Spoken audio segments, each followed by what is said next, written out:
Short answer, yes, but you probably don't want to. Long answer, I happen to have a Logitech Extreme 3D Pro that I play shmups with. It's my favorite way to play shmups, if they have analog controls, that is. Touhou clearly doesn't, but I gave it a shot anyway. Except I wanted to take advantage of analog controls in this game by setting the slow button to be at half of the stick. I wanted to see if I could make it happen. The game itself detects the joystick just fine. I had no problems mapping the buttons. Analog inputs, of course, were not available. That is why there exist third-party programs. I happen to have downloaded one called Joystick. It allows you to map keyboard presses to buttons on a gamepad. It even has options to map keys to analog directions. This is limited, however. Despite analog being based on a range, the analog options in Joystick were binary. You could only program the analog directions like any other button without the range analog offers. The idea of setting the slow button to only half of the analog was not an option. But the stick was not the only analog control. There was also the thruster. I figured that instead,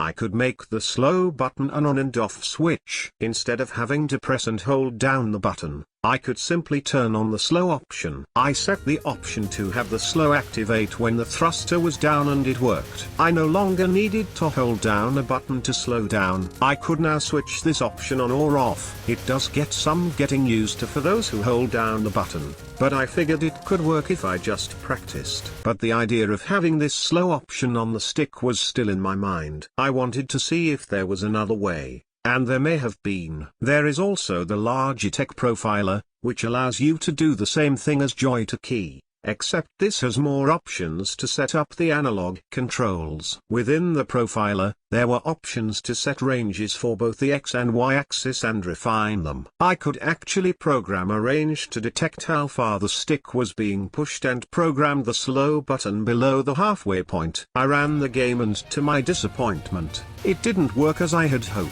See that jittering? That's because when editing the axis, you edit them in their entirety. When you edit to only have half of a specific direction to be slow, that accounts for the entirety of the axis. That means that if you edit to only have half of left to go slow, that also accounts for when you are holding the stick up or down. It doesn't matter if you go past the halfway point in one axis, if the other axis is below the halfway point, you will slow down, even if it's slight. In other words, there will be a specific spot where you will always be below the halfway point in one axis, even if you are going the other way. You can't program this out. In trying to figure out ways to circumvent this, I thought about reversing this. I set the slow button to be past the halfway point. This actually worked. Now the character goes slow when the stick is above the halfway point and fast below it. But of course, it's quite cumbersome to play this way. When you want to make precise moves, you usually have the stick close to the center,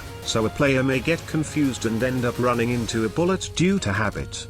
That was all my attempts. With the Logitech joystick, the best setup for me personally is to simply use the thrust to turn on and off slow movement. But I would still prefer to have more control of the game by having the slow button be below half of the stick.